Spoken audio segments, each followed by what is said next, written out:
नमस्कार विद्यार्थियों, कैसे हैं आप सब। स्वागत है आपका हमारी एक और नई वीडियो में, जिसमें हम बात कर रहे हैं अध्याय फर्स्ट की व्यवतावेश तथा क्षेत्र की।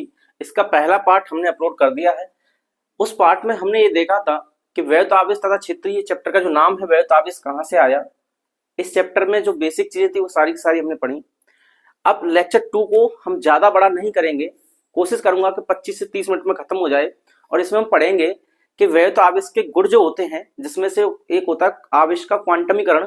पिछले वाले पार्ट में थोड़ा सा पढ़ाया था, यहाँ पे पूरा पढ़ते हैं और उससे कुछ सवालों यानी न्यूमेरिकल्स को करते हैं, ठीक है। और बात करेंगे आवेशित करने की विधियों को। इस चैप्टर में इस पार्ट में हम इतना पढ़ने वाले हैं। तो यहाँ पर देखिए लेक्चर 2 में सबसे पहले बात करते हैं आवेश का क्वांटमीकरण। यानी आवेश का क्वांटमीकरण क्या होता है। यह आवेश का गुण होता है। इसका नाम कैसे याद रखना है। नाम जो है आवेश का क्वांटमीकरण। क्वांटमीकरण को आपको याद रखना है जैसे काउंटिंग। काउंटिंग का मतलब होता है गिनती। अब गिनती कैसे करते हैं हम लोग, तो काउंटिंग ऐसे करते हैं 1 2 3 4 5 ऐसे ही तो करते हैं। ऐसे तो नहीं करते हम 1.1 1.2 1.3 1.75 1.29 ऐसे नहीं करते हम। क्या है, एक नंबर को पर्टिकुलरली गिनते हैं। ऐसे नहीं है कि पॉइंट में, डेसिमल में या दशमलव में गिनते हैं हम। डायरेक्ट गिनते हैं 1 2 3 4 ऐसे करके। इन्हें कहते हैं पूर्णांक। क्या कहते हैं, पूर्णांक। तो आवेश का क्वांटमीकरण क्या होता है। आवेश सबसे कम किसके पास होता है, इलेक्ट्रॉन के पास सबसे कम आवेश होता है। इसको हम कहते हैं मूल आवेश। क्या कहते हैं, मूल आवेश। ध्यान से सुनिएगा, सबसे कम आवेश किसके पास होता है, इलेक्ट्रॉन के पास होता है, और इसका नाम होता है मूल आवेश। ठीक है ना। अब मूल आवेश होता है, अगर ई के सिर पे माइनस लगाए तो इसको हम क्या कहते हैं, इसको हम इलेक्ट्रॉन कहते हैं। क्या कहते हैं, इलेक्ट्रॉन कहते हैं। और ई के सर से माइनस हटा दिया जाए तो हम कहते हैं मूल आवेश। मूल आवेश क्या होता है, यानी जितने भी मूल कण हैं उनमें सबसे कम आवेश किसके पास है, इलेक्ट्रॉन के पास है, और वो भी कैसा, स्वतंत्र है, यानी आ जा सकता है। तो ई को कहते हैं मूल आवेश। अब जब भी एक वस्तु से, ध्यान सुनिए, जब भी एक वस्तु से दूसरी वस्तु पर, एक वस्तु से दूसरी वस्तु पर क्या करता है, आवेश जाता है, तो ऐसे जाता है। या तो एक इलेक्ट्रॉन जाएगा, कितने इलेक्ट्रॉन जाएगा भाई, एक इलेक्ट्रॉन जाएगा, या 2 इलेक्ट्रॉन जाएंगे, या 3 इलेक्ट्रॉन जाएंगे, या 4 इलेक्ट्रॉन जाएंगे। ऐसे करके जितने भी देने में एन ई इलेक्ट्रॉन जाते हैं। कितने जाते हैं, एन ई इलेक्ट्रॉन। यानी कुल मिला के बात ये कहना चाह रहा हूं कि ए से बी पर, ए वस्तु से बी वस्तु पर जो आवेश जाएगा, या तो 1 इलेक्ट्रॉन जाएगा, या 2 जाएंगे, 3 जाएंगे, ऐसे जाएंगे, आधा पौना सवा ऐसे करके। 1.1 इलेक्ट्रॉन चला जाए, 1.2 इलेक्ट्रॉन चला जाए, 2.5 इलेक्ट्रॉन चला जाए, ऐसे नहीं जाते। तो इसी को कहते हैं क्वांटमीकरण। यानी पूरा पूरा आवेश जाता है, यानी पूरा पूरा इलेक्ट्रॉन जाता है। और इलेक्ट्रॉन का जो आवेश होता है वो ई होता है। या तो एक ही आवेश जाएगा एक वस्तु से, यानी ए से जो है बी पर जो जाएगा, ए से बी पर जो आवेश जाएगा, तो बी पर जो आवेश जाएगा, या तो जाएगा 1 ई, यहाँ जाएगा 2 ई, यहाँ जाएगा 3 ई, ऐसे करके एन ई आवेश जाता है। कितना आवेश जाता है, एन ई। एन का मतलब होता है number of electrons, number integers, यानी पूर्णांक होता है कि कितने इलेक्ट्रॉन जा रहे हैं। 1 इलेक्ट्रॉन जा रहा है, 2 इलेक्ट्रॉन जा रहा है, 3 इलेक्ट्रॉन जा रहे हैं, 4 जा रहे हैं, कितने जा रहे हैं। ठीक है। और ई का मतलब होता है इलेक्ट्रॉन का आवेश। तो इसका मतलब मैं आपसे कहूंगा ए से बी पर 5 इलेक्ट्रॉन का आवेश आया, तो इसका मतलब इसके पास 5 ई आवेश आया। कहां से, ए से बी पर। बात समझ आ गई। मैंने आपसे कहा ए से बी पर 5 इलेक्ट्रॉन आए हैं, तो इसका मतलब बी पर कितना आवेश आया होगा, ए से बी पर जो आवेश आएगा 5 ई के बराबर आएगा। ई का मतलब इलेक्ट्रॉन का आवेश होता है। अब जहां से इलेक्ट्रॉन जाते हैं वहां पर आता है प्लस, और जहां पर आते हैं वहां पर आता है माइनस। यानी आवेश के 2 प्रकार होते हैं, एक धन का और एक ऋण का। तो धन कब होता है, जहां से इलेक्ट्रॉन जाते हैं वहां प्लस, और जहां पर जाते हैं, जहां से जाते हैं वो प्लस, और जहां पर जाते हैं वहां पर ऋण होता है। इतनी बात समझ में आ गई। इसी को आवेश का क्वांटमीकरण कहते हैं। क्या कहते हैं, आवेश का क्वांटमीकरण। क्या समझ में आया कि इलेक्ट्रॉन जब भी जाते हैं एक वस्तु से दूसरी वस्तु पर, जब भी इलेक्ट्रॉन जाते हैं तो क्या करते हैं, 1 2 3 4 करके जाते हैं, आधा पौना सवा नहीं जाते। इसी को कहते हैं आवेश का क्वांटमीकरण। यानी वैलेंस आवेश सदैव मूल आवेश, यानी मूल आवेश क्या होता है, इलेक्ट्रॉन का आवेश जो होता है उसे कहते हैं मूल आवेश का पूर्ण गुणक होता है। इसका मतलब ये हुआ, या तो 1 इलेक्ट्रॉन जाएगा, या 2 जाएंगे, 3 जाएंगे, यानी 1 ही आवेश जाएगा, या 2 ही आवेश आएंगे, 3 ही आवेश आएंगे, ऐसे करके आवेश आता है 1 ई 2 ई 3 ई डॉट करके एन ई। और क्या जाता है आवेश, तो आवेश के बराबर हो गया, तो Q बराबर एन ई। किसी वस्तु से दूसरी वस्तु पर जो आवेश जाएगा तो आवेश जो होगा एन ई के बराबर होगा। अब यहाँ पे प्लस माइनस का क्या मतलब है, प्लस माइनस का मतलब है कि आवेश 2 प्रकार का होता है, जहां से जाता है वहां पर प्लस रह जाता है, और जहां पर इलेक्ट्रॉन जाता है वहां पर माइनस हो जाता है। बस इतना सा ये आपको याद रखना है। जहां पर एन का मतलब क्या है, जहां एन का मतलब होता है number of electrons, number of electrons यानी इलेक्ट्रॉनों की संख्या। क्या रखेंगे आप, इलेक्ट्रॉनों की संख्या। ठीक है। और ई का मतलब, ई का मतलब होता है इलेक्ट्रॉन पर आवेश, इलेक्ट्रॉन पर आवेश। और इलेक्ट्रॉन पर आवेश कितना होता है, ये आपका फिक्स होता है 1.6 इंटू 10 की पावर माइनस के 19 कूलम। और यहाँ माइनस लगाते हैं, माइनस सिर्फ ये बताता है कि इलेक्ट्रॉन पर आवेश ऋण का होता है, बाकी हम सवालों में माइनस यूज नहीं करेंगे। ठीक है, हम डायरेक्ट इस पूरा का पूरा नंबर उठाएंगे और यूज करेंगे, माइनस प्लस लगाने की कोई जरूरत नहीं है, ये हमें पता है कि इतना आवेश होता है और ऋण का होता है। ठीक है ना, तो सवाल में याद करेंगे। क्यू का मतलब क्या है, यहाँ पे क्यू का मतलब क्या है, आवेश है। छोटा क्यू बनाओ या बड़ा क्यू बनाओ, ये आवेश होगा। कंफर्म हुई बात। तो आवेश का क्वांटमीकरण उम्मीद कर रहा हूं आपको समझ में आ गया होगा। अब करते हैं इसके क्वेश्चंस की बात। और ध्यान रखना, ये सभी वही क्वेश्चन है जो आपके पेपर में पहले आ चुके हैं, यूपी बोर्ड ने आपको पहले से पूछे हैं। यूपी बोर्ड के पेपर में ये पहले क्वेश्चन आए हैं। और ये जो क्वेश्चन आते हैं ज्यादा हार्ड नहीं होते हैं और ज्यादा नंबर के भी नहीं आते, एमसीक्यू में आते हैं। तो सीधा सीधा हम इसे जल्दी जल्दी सॉल्व करते हैं। कैसे करना है ये देखिए। यहाँ पर सबसे पहले कोई भी प्रश्न आप सॉल्व करें, उसमें आपको ये लिखना है दिया है। क्या लिखना है, दिया है। अब सवाल को पढ़े। एक कूलम, सी का मतलब कूलम, एक कूलम आवेश में उपस्थित इलेक्ट्रॉनों की संख्या ज्ञात कीजिए। तो दिया है क्या, एक सी का मतलब होता है, सी का मतलब होता है कूलम, इसका मतलब ये आवेश दिया है क्यू का मान। ठीक है, इतनी बात समझ में आ गई। अब दूसरा पूछा है कि उपस्थित इलेक्ट्रॉनों की संख्या ज्ञात कीजिए। तो अभी मैंने आपको बताया था कि इलेक्ट्रॉनों की संख्या जो होती है एन होती है, इसका मतलब आपको यहाँ पूछा है कि एन की वैल्यू क्या होगी, ये आप बता दीजिए। ठीक है, तो एक कूलम का था, एक कूलम आवेश दिया, क्यू का मान एन का मान पूछा है। तो अब कैसे निकालेंगे, तो अभी हमने फॉर्मूला पढ़ा था कि आवेश का क्वांटमीकरण लगाएंगे क्यू बराबर एन ई। अब आप कहेंगे प्लस माइनस क्यों लिया, तो प्लस माइनस हमें लेने की कोई जरूरत नहीं है, उससे सिर्फ इतना पता चलता है कि इलेक्ट्रॉन आए हैं इलेक्ट्रॉन गए हैं, वो हम सवाल को पढ़ के लास्ट में लिख सकते हैं अगर सवाल में पूछेगा तो। अब यहाँ पे एन का मान हमें निकालना है, तो एन इजिकल टू ई को इधर भेजेंगे तो क्यू अपॉन ई आ जाएगा। ठीक है ना, तो Q बराबर एन ई फॉर्मूला लगाएंगे आप और E को इधर भेज देंगे तो Q अपन E हो जाएगा। Q का वैल्यू कितनी है 1, भाई Q का मान कितना है, एक कूलम, तो एक लिख दिया। और E का मतलब होता है इलेक्ट्रॉन का आवेश और ये होता है फिक्स 1.6 इंटू 10 की पावर माइनस के 19 कूलम। अब इसको सॉल्व कैसे करें, पहले हटाए आप दशमलव, यहाँ से दशमलव हटेगा तो यहाँ 0 आ जाएगा। इतनी बात ठीक है। अब क्या करेंगे, हम यहाँ 10 लिखेंगे और ये जो नंबर है ये 10 की घात 19 से ऊपर जाएगा तो इसको हम प्लस का कर देंगे और अपॉन में आ जाएगा 16। ठीक है, कोई दिक्कत। अब इतना करने के बाद आपको क्या करना है, देखिए यहाँ तो 16 का भाग आप 10 में दे दीजिए, यहाँ पहले आप क्या करना है 2 से कट कर लीजिए, ऐसा भी कर सकते हैं। पर मेरा मानना यह है कि जब आपके पास कोई भी इस नंबर के साथ कोई भी नंबर 10 की घात में मल्टीप्लाई हो रहा है, गुणा हो रहा है, वो भी प्लस में घात है, यहाँ पे कैसी घात है प्लस में, और यहाँ पे नंबर मल्टीप्लाई हो रहा है किससे, तो इससे 0 उधार ले लो। 0 उधार लेने से क्या होगा, ये वाला नंबर बड़ा हो जाएगा, ये छोटा हो जाएगा। छोटे से नंबर का बड़े से नंबर में भाग आसानी से दिया जा सकता है, ये कैलकुलेशन आसान करने के तरीके होते हैं। तो यहाँ पर मैं कर दूंगा 10 और एक 0 इससे उधार ले लेंगे तो यहाँ पे हो जाएंगे 100 और एक 0 इससे उधार लिया, इसको मतलब एक यहाँ पे कम हो जाएगा तो ये हो गया 18 और यहाँ पे आ गया 16। ठीक है, अब आप क्या करेंगे, आप 2 से कट कर देंगे तो ये 50 बार कट जाएगा और ये 8 बार कट जाएगा, फिर 2 से काटेंगे 25 बार कट जाएगा और ये कितना बार आ जाएगा 4 बार आ जाएगा और ये आ गया आपका 25/4 और मल्टीप्लाई 10 की घात 18। जब इसका भाग देंगे तो 6 बार तो जाएगा भाई, 6 चौक 24 होता है, एक बचेगा 2 बार जाएगा और फिर यहाँ पे आप डिवाइड कर लेना लगभग 6.25 और गुणा 10 की घात 18, इतने के बराबर ये आंसर आएगा। और यहाँ पे कोई मात्रक नहीं लिखना है। तो एक कूलम में कितने इलेक्ट्रॉन होते हैं भाई, एक कूलम होते हैं 6.25 गुणा 10 की घात 18 इलेक्ट्रॉन्स होते हैं। कितने इलेक्ट्रॉन होते हैं, इतने इलेक्ट्रॉन होते हैं।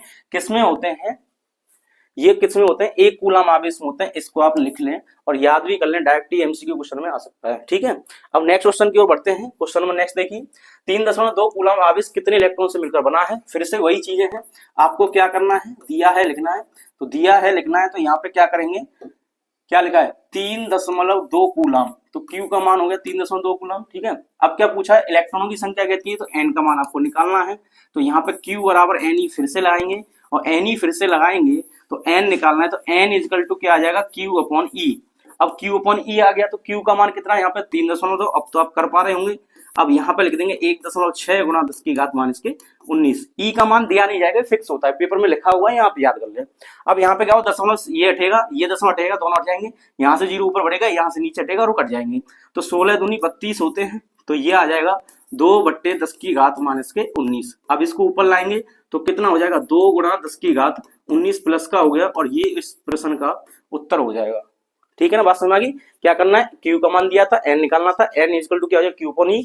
क्यू का मान लिखेंगे 3.2 और यहाँ पर 3.2 आ गया, ई का मान ये होता है 1.6 गुणा 10 की घात माइनस के 19।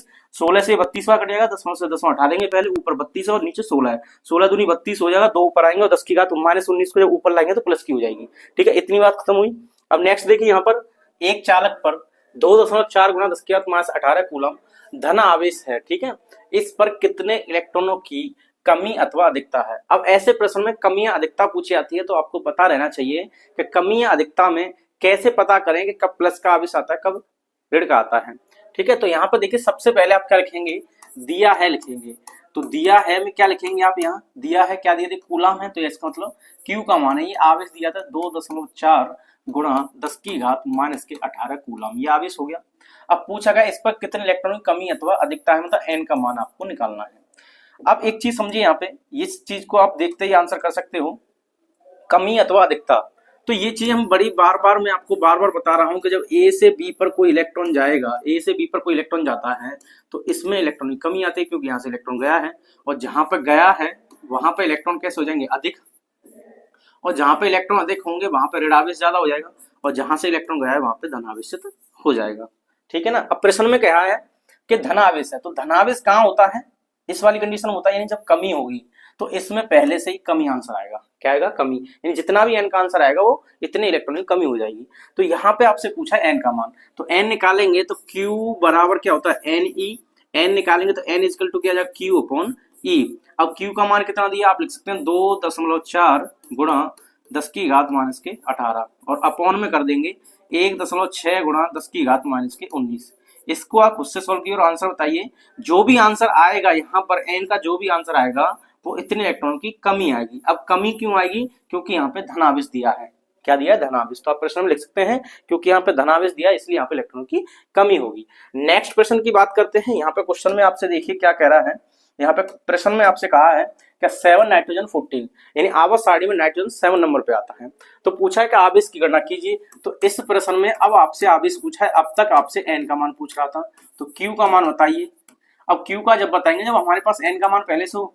अब एन का मान कहाँ है, कैसे पता करें, तो इसे आप अच्छे से देखेंगे तो 7 नाइट्रोजन 14 जो लिखा है इसमें आप कैसे करेंगे, तो ध्यान समझिए। जब भी कोई तत्व, जैसे मान लीजिए एक्स एक तत्व है और तत्व के यहाँ पे ए लिखा होता है और यहाँ पे जेड लिखा होता है, इसको कहते हैं परमाणु क्रमांक। क्या कहते हैं इसको, परमाणु क्रमांक, जेड को, और ए को कहते हैं परमाणु संख्या। परमाणु संख्या या आप कह सकते हैं द्रव्यमान संख्या कहते हैं इसे। क्या कहते हैं, द्रव्यमान संख्या। ठीक है, तो अब यहां से क्या पता चलता है भाई, हमें यहां से ये पता चलता है कि जेड जो होता है परमाणु क्रमांक होता है, ये इलेक्ट्रॉनों की संख्या के बराबर होता है और प्रोटोनों की संख्या के बराबर होता है। किसी भी तत्व का जितना परमाणु क्रमांक होता है, जैसे हाइड्रोजन 1 नंबर पे आता है, तो हाइड्रोजन 1 नंबर पे आता है, इसका मतलब जेड का मतलब उसमें 1 हो गया, और 1 होने से पता चलता है उसके पास 1 इलेक्ट्रॉन है, 1 प्रोटॉन है। बात समझ आ गई। यानी जितना भी परमाणु क्रमांक होगा इससे हमें ये पता चलेगा कि उस पर इलेक्ट्रॉन कितने, प्रोटॉन कितने हैं, और एन का मतलब इलेक्ट्रॉनों की संख्या। तो यहाँ पे जेड की वैल्यू कितनी है, यहाँ पे 7 है, तो एन की जो वैल्यू हो जाएगी जेड के बराबर होगी। जेड कितना है, यहाँ पे 7 है, तो यहाँ पे एन का मान हमें पता चल गया। अब क्या निकालना है, क्यू का मान निकालना है, तो क्यू बराबर एन ई फॉर्मूला लगाइए। अब क्यू बराबर एन ई फॉर्मूला लगाएंगे तो एन का मान कितना हो गया, 7। कहाँ से पता चला, परमाणु क्रमांक जितना होता है उतना ही उसके पास इलेक्ट्रॉन होते हैं, तो इलेक्ट्रॉन की संख्या होगी 7, और आवेश कितना होगा, ई कितना होगा 1.6 इंटू 10 की पावर माइनस की 19, 1.6 गुणा 10 की घात माइनस 19। अब इसका गुणा कर लीजिए, जो भी आंसर आएगा मल्टीप्लाई करने के बाद वो फाइनल आंसर हो जाएगा। कूलाम जरूर लिखें क्योंकि यहाँ पे आवेश पूछा है तो इसका मात्रा कूलाम हो जाएगा। इतनी बात सही है, तो ऐसे प्रश्न को आपको सॉल्व करना है। नेक्स्ट टॉपिक की ओर चलते हैं। नेक्स्ट टॉपिक में आपसे ये पूछा जाता है कि चालक अचालक क्या है। पेपर में कभी नहीं आएगा, बस अपनी जानकारी के लिए आप इसे समझ लीजिए। तो यहाँ पे देखिए चालक अचालक क्या होता है। चालक का मतलब होता है जिनमें करंट, यानी जो विद्युत धारा है वो आसानी से प्रवाह हो जाए। ये जो करंट आता है हमारे घरों पे बल्ब में, वो करंट जिनमें आसानी से प्रवाह हो जाए, जैसे लोहा होता है उसमें करंट आता है, हम में करंट आता है, तो जिनमें आसानी से, ध्यान सुने, जिनमें आसानी से करंट आता है उन्हें चालक कहते हैं, और जिनमें आसानी से करंट नहीं आता उन्हें अचालक कहते हैं। बस इतनी सी बात है। तो जिनमें आसानी से करंट आता है या आवेश का प्रवाह होता है उन्हें हम चालक कहते हैं। वे पदार्थ जिनमें आवेश या विद्युत का प्रवाह आसानी से होता है, जैसे धातुएं होती है, मानव शरीर, जंतु शरीर। सबसे अच्छा चालक पूछा जाए तो याद कर लेना, चांदी सबसे अच्छा चालक होता है विद्युत का। ठीक है, और इन चारों में याद रखना सबसे अच्छा कौन सा होगा, जैसे एजी आ जाए, सीयू, एयू और एल, यानी चांदी, ये क्या कॉपर, एयू क्या होता है यहाँ पे, ये सोना होता है। ठीक है, ये क्या होता है, सोना, और यहाँ पे मैंने लिखा ये चांदी होता है एजी, एजी क्या होता है, एजी होता है चांदी, एजी ओजी नहीं, एजी मतलब चांदी। एल का मतलब होता है एल्यूमिनियम। तो इन चारों में सबसे अच्छा जो चालक है वो एजी होता है, इससे कम कॉपर होता है, इससे कम औरम यानी सोना होता है, और फिर एल्यूमिनियम होता है। अचालक क्या होता है बताया था, जिनमें आसानी से विद्युत धारा का प्रवाह नहीं होता, जैसे कागज में करंट नहीं आता, कपड़ों में करंट नहीं आता, कांच में करंट नहीं आता, अब्रक में नहीं आता, सूखी लकड़ी में नहीं आता, गीली लकड़ी में आता है। अब गीली लकड़ी में क्यों आता है, इसकी वजह बताइए। तो ये चीजें आपको पता होनी चाहिए कि धातुओं में जो करंट आता है, धातुओं में जो करंट आता है वो मुक्त इलेक्ट्रॉनों की वजह से आता है, और गीली लकड़ी में जो करंट आता है वो आयंस की वजह से आता है। ठीक है, अब नेक्स्ट की ओर बढ़ते हैं, जो टॉपिक है आवेशित करने की विधियां। अब यहाँ पे शब्द आया आवेशित, इसका मतलब क्या है ये समझ लीजिए। आवेशित का मतलब क्या है, तो कोई भी वस्तु आवेशित है, कैसी है, आवेशित। आवेशित का मतलब होता है चार्ज, चार्ज्ड यानी चार्जिंग जो करते हैं। तो कोई भी वस्तु आवेशित है या नहीं है कैसे पता करें, तो देखिए एक वस्तु होती है उदासीन, कैसी होती है, उदासीन। ये पिछली बार भी मैंने लेक्चर में बताया था। उदासीन का मतलब होता है जिसके पास आवेश कितना हो, जिसके पास आवेश जीरो होता है, जिसके पास आवेश क्या हो, जीरो हो, उसे हम क्या कहते हैं, उदासीन। या हम कह सकते हैं जिसके पास इलेक्ट्रॉनों की संख्या और प्रोटोनों की संख्या बराबर हो, उसे क्या कहेंगे, उदासीन। या एक और चीज समझिए, जिसके पास धन आवेश, कौन सा आवेश, धन आवेश बराबर हो जाता है किसके, ऋण आवेश के। तो ऋण आवेश और धन आवेश आपस में बराबर होंगे, उसको हम क्या कहेंगे, उदासीन कहते हैं। इतनी बात समझ में आ रही है आपको, बिल्कुल आनी चाहिए। उदासीन का मतलब होता है जिसके पास आवेश जीरो हो, या इलेक्ट्रॉनों की संख्या प्रोटॉन की संख्या के बराबर हो, या ऋण आवेश धन आवेश के बराबर हो। ऋण का मतलब होता है इलेक्ट्रॉन और धन का मतलब होता है प्रोटॉन। ठीक है, ये बात समझ उदासीन। अब आवेशित का मतलब क्या होता है, अगर आवेशित का मतलब जिसके पास आवेश जीरो ना हो। अब आवेश जीरो ना होने का मतलब क्या है, या तो इलेक्ट्रॉन ज्यादा होंगे या प्रोटॉन ज्यादा होंगे। जैसे कि समझिए दो वस्तुएं उदासीन, एक का नाम ए है और ये उदासीन है, कैसी है, उदासीन है। एक बी है, ये भी कैसी है, उदासीन है। अब ए ने क्या है, उदासीन का मतलब है, मैंने कहा इसके पास 10 इलेक्ट्रॉन है और 10 ही प्रोटॉन है। इसके पास सुन लीजिए 15 इलेक्ट्रॉन है और 15 ही प्रोटॉन है, 15 ही प्रोटॉन है। ठीक है, अब तक हम ए से बी को वस्तु से इलेक्ट्रॉन ट्रांसफर कर रहे थे। अब मैं आपसे कहूं कि बी ने ए को इलेक्ट्रॉन दे दिया, एक, कितना इलेक्ट्रॉन दे दिया, एक इलेक्ट्रॉन ए के पास आ गया। तो एक इलेक्ट्रॉन ए के पास आया, इसका मतलब अब इसके पास इलेक्ट्रॉन कितने हो जाएंगे भाई, 11 हो जाएंगे। पहली कंडीशन ये थी, दूसरी कंडीशन याद देखिए। अब प्रोटॉन कितने हैं, इसके पास 10 ही रहेंगे, क्योंकि क्या आता है, इलेक्ट्रॉन आता है, इलेक्ट्रॉन जाता है, प्रोटॉन कहीं नहीं जाते हैं, प्रोटॉन होते हैं मालिक। ये मैंने पहले लेक्चर में आपको बताया था। तो यहाँ पे देखिए इलेक्ट्रॉन जब बी से यहाँ पे आएगा तो यहाँ पे इलेक्ट्रॉन कितने हो गए, 11, और यहाँ प्रोटॉन कितने हो गए, 10। अब यहाँ से एक इलेक्ट्रॉन गया तो इसके पास इलेक्ट्रॉन कितने बचे, 14, और यहाँ पे प्रोटॉन कितने, 15। अब आप बताइए यहाँ पे इलेक्ट्रॉन कम है तो इलेक्ट्रॉनों की संख्या यहाँ पे कम है, प्रोटोनों की संख्या यहाँ पे ज्यादा है। और इलेक्ट्रॉन का मतलब होता है ऋण आवेश और प्रोटॉन का मतलब होता है धन आवेश। अब ध्यान से बताइए कौन सा आवेश ज्यादा है, बिल्कुल प्लस आवेश ज्यादा है। तो इसका मतलब बी वस्तु जो होगी वो कैसी होगी, प्लस की होगी, कैसी होगी, प्लस की। और यहाँ पर देखिए इलेक्ट्रॉन कैसे हैं, ज्यादा है, प्रोटॉन कैसे हैं, कम। तो इलेक्ट्रॉन ज्यादा होने का ऋण आवेश, तो ये वस्तु जो हो जाएगी ऋणात्मक हो जाएगी। इतनी बात समझ आ गई, यानी कहने का मतलब वही है, जो इलेक्ट्रॉनों को देता है वो प्लस का और जो इलेक्ट्रॉनों को लेता है वो माइनस का। अब ऐसी स्थिति में बी धनात्मक हो गई, ए ऋणात्मक हुई, अब ये उदासीन नहीं रही, अब ये कैसी होंगी, आवेशित होगी। तो आवेशित का मतलब समझ में आया, जब भी इलेक्ट्रॉन एक जगह से दूसरी जगह जाता है, एक इलेक्ट्रॉन दूसरी जगह पर जाता है, तो जहां पर जाता है वो ऋण आवेशित हो जाती है और जहां से जाता है वो धन आवेशित हो जाती है। क्लियर हुई ये बात, बिल्कुल सही है। अब यहाँ पे समझ में आ गया आवेशित का मतलब क्या है। आवेशित का मतलब होता है किसी वस्तु पर या तो इलेक्ट्रॉन ज्यादा हो, जिसके पास इलेक्ट्रॉन ज्यादा होंगे वो हो जाएगी ऋण आवेशित, ऋण आवेशित हो जाएगी अगर इलेक्ट्रॉन ज्यादा होंगे। इलेक्ट्रॉन का मतलब होता है ऋण आवेश, ठीक है। और किसी के पास अगर धनावेश हो गए यानी प्रोटॉन ज्यादा हो गए तो वो कैसी हो जाएगी भाई, वो हो जाएगी धनावेशित। कैसी हो जाएगी, धनावेशित, धन आवेशित। समझ में आ गई ये बातें, बिल्कुल आ रही होंगी। और दोनों अगर बराबर होंगे, इलेक्ट्रॉन प्रोटॉन बराबर होंगे, तो इसको कहेंगे हम उदासीन। क्या कहेंगे, उदासीन। ये तीन कंडीशन याद रखिए बस। जहां पर इलेक्ट्रॉन ज्यादा वहां पर ऋण आवेशित वस्तु हो जाएगी, जहां पर प्रोटॉन ज्यादा वो धनावेशित हो जाएगी, बराबर होंगे उदासीन होंगी। बस यही आपको समझना है। और ऐसा होता कब है, आवेशित करने की विधियां जो होती हैं तीन होती हैं। कितनी विधियां होती हैं, तीन विधियां होती हैं, जिनमें से आपको पढ़ना है घर्षण या रगड़ विधि, दूसरा होता है चालन विधि और तीसरा होता है प्रेरण विधि। अब पहला और दूसरा पॉइंट पे जो है घर्षण और रगड़ विधि और चालन विधि, इन दोनों का मतलब क्या है। इन दोनों का मतलब ये होता है कि इन दोनों में अगर हम किसी वस्तु को आवेशित करते हैं तो एक दूसरे के संपर्क में लाते हैं। संपर्क में मतलब दोनों को टच कराते हैं, बिना टच करे चार्ज नहीं कर सकते। और एक तीसरा मेथड होता है, इसमें क्या है, हम वस्तुओं को संपर्क नहीं कराते, असंपर्क होता है, नॉन कॉन्टैक्ट, यानी इसमें कोई कॉन्टैक्ट नहीं कराया जाता, बिना कॉन्टैक्ट के ही काम हो जाता है, ठीक है ना। आंखों ही आंखों में इशारा हो गया, यानी बिना कांटेक्ट के चार्ज हो जाता है यहाँ पे, और यहाँ पे क्या है, कांटेक्ट में लाना पड़ता है। अब घर्षण या रगड़ विधि में क्या होता है, तो इसमें देखिए घर्षण या रगड़ विधि में क्या होता है कि दो उदासीन वस्तु लेते हैं। इसमें कौन सी वस्तु लेते हैं, उदासीन वस्तु लेते हैं। कितनी, दो। अब दो उदासीन का होता है, जैसे अभी यहाँ पे मैंने बताया था आपको, ये बताया था ए और बी कैसी थी, उदासीन थी। अब दोनों को आपस में इलेक्ट्रॉन बी से ए पर आया, कैसे आया, अपनी मर्जी से नहीं आया, हमने क्या किया, उन्हें रगड़ दिया। ए को लाए बी के पास, दोनों को रगड़ दिया, और रगड़ने से घर्षण पैदा होता है, घर्षण से बनती है हीट यानी गर्मी, और गर्मी की वजह से एक वस्तु से दूसरी वस्तु पर इलेक्ट्रॉन चला गया, और जैसे इलेक्ट्रॉन चला गया यानी बी से ए पर आ गया, तो ए होगी ऋणात्मक और बी होगी धनात्मक। इतनी बात समझ में आ गई आपको, इतनी बात समझ में आ गई। तो घर्षण का मतलब होता है इसमें दो उदासीन वस्तु होंगी, और दो उदासीन वस्तुओं क्या करेंगे, आपस में रगड़ देंगे, और रगड़ने से एक वस्तु से दूसरी वस्तु पर इलेक्ट्रॉन चले जाएंगे। अब फिर से वही, जहां पर इलेक्ट्रॉन जाएंगे वो ऋणात्मक, और जहां से जाएंगे वो धनात्मक हो जाएगी। क्लियर है ये बात। चालन विधि में क्या होता है, चालन विधि में एक होती है आवेशित वस्तु और एक होती है उदासीन। अब आवेशित उदासीन करते क्या है, उदासीन वस्तु मान लीजिए आवेशित ये, दोनों को टच कराते हैं, तो आवेशित वस्तु से इलेक्ट्रॉन निकलकर उदासीन में घुस जाते हैं, और जैसे उदासीन में चले जाएंगे तो यहां से इलेक्ट्रॉन आके यहाँ आ गए, तो यहाँ पे कैसा हो जाएगा, ऋणावेश, और जहां से जा रहे हो कैसा हो जाएगा, धनावेश। दोनों को अलग कर देंगे, फिर वो आवेशित हो जाएंगे। इन चीजों को यहाँ पे हम देख लेते हैं। तो देखिए यहाँ पर घर्षण या रगड़ विधि क्या होती है। इसमें क्या होता है, दो उदासीन वस्तुओं को लेते हैं और आपस में रगड़ते हैं।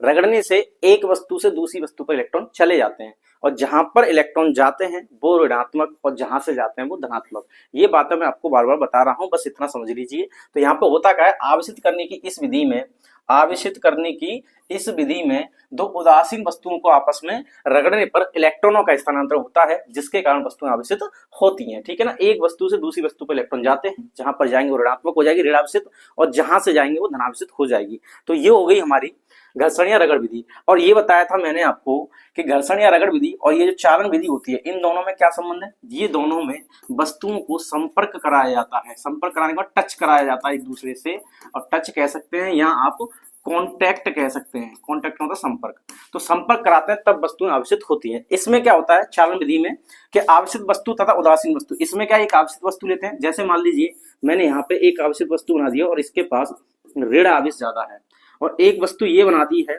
जिसके पास प्लस और माइनस बराबर है। कैसे, यहाँ पर प्लस और माइनस बराबर है, तो ये कैसी हो गई, उदासीन हो गई, और ये कैसी हो गई, आवेशित हो गई। इसके पास ऋण आवेश ज्यादा है इसलिए आवेशित, और इससे प्लस और माइनस बराबर है तो ये कैसी है, उदासीन है। दोनों को संपर्क कराएंगे। संपर्क कराने का मतलब ये हो गया कि यहाँ पर हमने ए वस्तु को लिया और किससे कनेक्ट करा दी, हमने इसे बी से कनेक्ट करा दिया। तो इसमें जो प्लस बनाए थे मैंने आपको 3 प्लस बना के दिखाए थे, यानी इस पे धनावेश 3 है, अभी मान लिया है, और 3 इलेक्ट्रॉन थे इसके पास। ठीक है, अब जैसे ही हमने क्या किया, इसको कनेक्ट किया, तो इसमें से इलेक्ट्रॉन कुछ इधर आ जाएंगे, ए वस्तु से इलेक्ट्रॉन कहाँ जाएंगे, बी वस्तु में, तो इसमें से इलेक्ट्रॉन इसमें चले जाएंगे कॉन्टैक्ट कराने पर। तो ये जो वस्तु है, अब देखिए इसमें इलेक्ट्रॉन प्रवेश करे, अब इनको अलग कर देंगे। अलग करने से क्या होगा, इसमें जो इलेक्ट्रॉन थे अब देखो यहाँ पे इलेक्ट्रॉन कम हो जाएंगे, और इसमें जो उदासीन जो वस्तु थी इस पे जो है क्या है, इलेक्ट्रॉनों की जो संख्या है वो बढ़ जाएगी।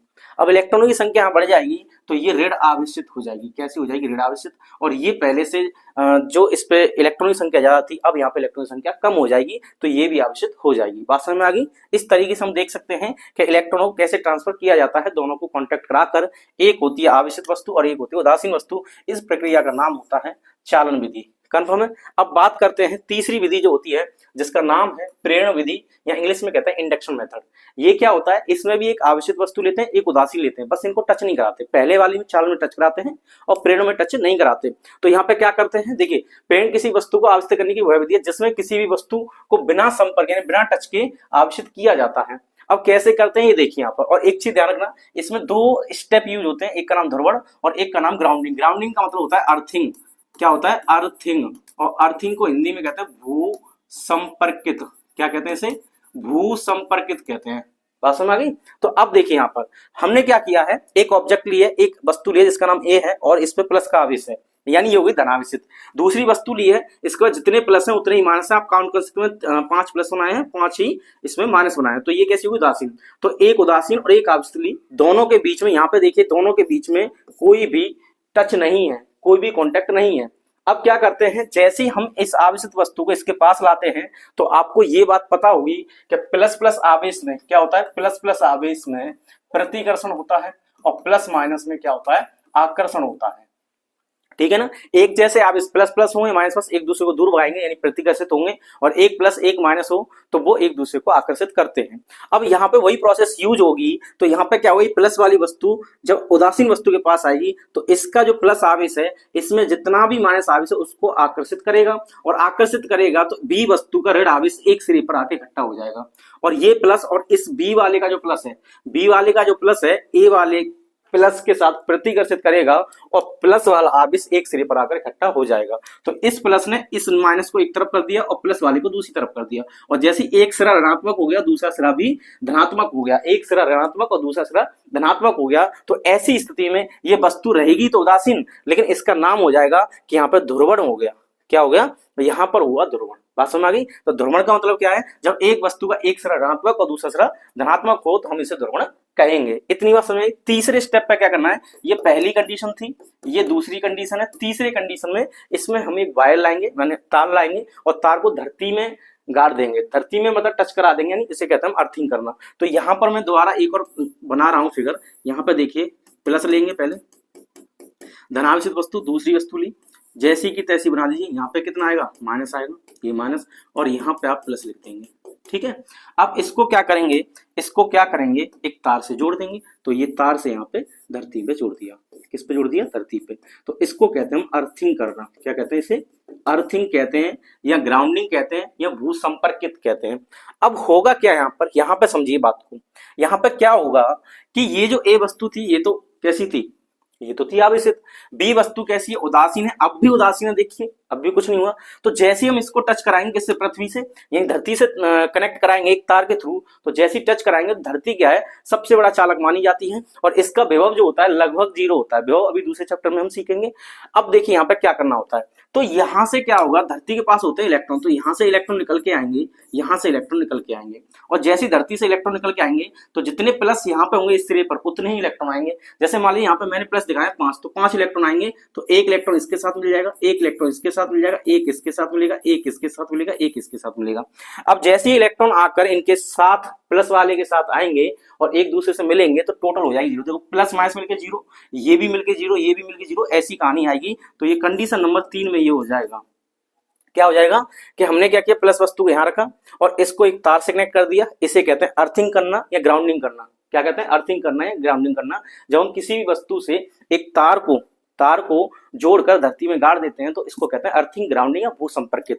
अब होगा क्या, यहाँ पे जो प्लस चार्ज था इलेक्ट्रॉनों की आने की वजह से ये कैसा हो जाएगा, 0 हो जाएगा। तो अब इसको मैं यहाँ पे बना के दिखा रहा हूं आपको। तो ये वाला जो कहानी थी प्लस वाली, ये यहाँ पर रही। ठीक है, ये ए वस्तु थी, मैंने यहाँ बना दी। अब इसको देखिए, इसमें क्या होगा, इसमें सीन ये होगा कि यहाँ पर आ जाएंगे अब 0 0, यानी अब यहाँ पर कोई भी आवेश नहीं है। क्यों नहीं है, क्योंकि इस पे जो प्लस आवेश था धरती से इलेक्ट्रॉन निकल के आए और प्लस के साथ मिलकर उसे 0 कर दिया। कंफर्म हुई बात। अब जैसे ही 0 कर दिया तो हम क्या करेंगे, इस तार को हटा देंगे। हमने ये तार हटा दिया, ये चौथी कंडीशन होगी, तार को हटा दिया। अब आप देख सकते हैं कि इसके पास प्लस चार्ज है और बी के पास अब जो कुल चार्ज बचा वो कैसा बचा, ऋणात्मक बचा। अब ए को अलग कर दो, बी को अलग कर दो। तो भाई ए को अलग कर देंगे तो यहाँ पे ये जो आवेश बनाए थे आपने ये यहाँ पे बना लेंगे, और बी को अलग कर देंगे तो ये अलग चार्ज हो जाएगा। तो ये हो गई कैसी, ऋण आवेशित। जो उदासीन वस्तु थी अब कैसी हो गई, ऋण आवेशित। और ए वस्तु कैसी है, ए वस्तु पहले से ही आवेशित है। बात समझ में आ गई। जो वस्तु हमारे पास ए थी वो धनावेशित थी, वो अब भी धनावेशित है। और बी वस्तु जो थी वो उदासीन थी। हमने क्या किया, इसको पास लाए तो इसकी वजह से, प्लस की वजह से इलेक्ट्रॉन एक तरफ आ गया, मतलब नेगेटिव एक तरफ आ गया, पॉजिटिव दूसरी तरफ आ गया। इस कंडीशन में उदासीन है, लेकिन इस प्रोसेस का नाम होगा ध्रुवण। अब क्या करेंगे, प्लस को हम पास में रखेंगे, तो प्लस एक तरफ माइनस एक तरफ, एक तार को कनेक्ट करेंगे, अर्थिंग हो जाएगी। अर्थिंग होने से क्या होगा, इलेक्ट्रॉन आएंगे और क्या कर देंगे, इसको 0 कर देंगे। एक और कंडीशन यहाँ पे होती है कि इसका विभव उच्च होता है, इसका निम्न होता है। तो उच्च विभव से निम्न विभव की ओर क्या है, प्रवाह होता है आवेश का। ठीक है, ये बाद में समझेंगे, बस आप इतना समझिए कि इलेक्ट्रॉन आएंगे और इनको क्या कर देंगे, 0 कर देंगे। अब जैसे ही इलेक्ट्रॉन आके इनको 0 कर देंगे तो ये वाला जो सिरा था, प्लस चार्ज जो था, वो सब कहां पे हो गया, 0 हो गया। क्यों हो गया, इलेक्ट्रॉन आए उसे 0 कर दिया। अब क्योंकि क्या होगा कि तार को हम क्या कर देंगे, कट कर देंगे, तार को हटा देंगे। जैसी तार हटेगा तो इसके पास क्या बचा, इस सिरे पर 0 बचा था, ये आ गया, और इस सिरे पर ऋणात्मक चार्ज था, ये आ गया, और ए के पास ऐसे ही था। अब इस इलेक्ट्रॉन को क्या करेंगे हम, इस ऑब्जेक्ट को, बी ऑब्जेक्ट को अलग कर देंगे, ए को अलग कर देंगे, दोनों अलग हो जाएंगे, तो बी के पास ऋणात्मक आ गया, ए के पास धनात्मक आ गया। इस तरीके से हम प्रेरण विधि को समझ सकते हैं। और इसमें एक चीज इंपॉर्टेंट कि हमने कहीं पर भी एक दूसरे को संपर्क नहीं कराया। इसमें क्या है, बिना संपर्क के ही काम हो गया, ठीक है ना, बिना संपर्क के ही काम हो गया, यानी आंखों ही आंखों में इशारा हो गया और जो काम करना था वो पूरा हो गया। समझ में आई बात? तो ये थी हमारी आवेशित करने की विधियां। तो इस पार्ट में इतना ही, मिलते हैं नेक्स्ट पार्ट 3 में। जब तक आप पढ़ते रहिए, मुस्कुराते रहिए। जय हिंद। और अगर आपको वीडियो पसंद आए तो कमेंट करना ना भूलें। ठीक है, जय हिंद।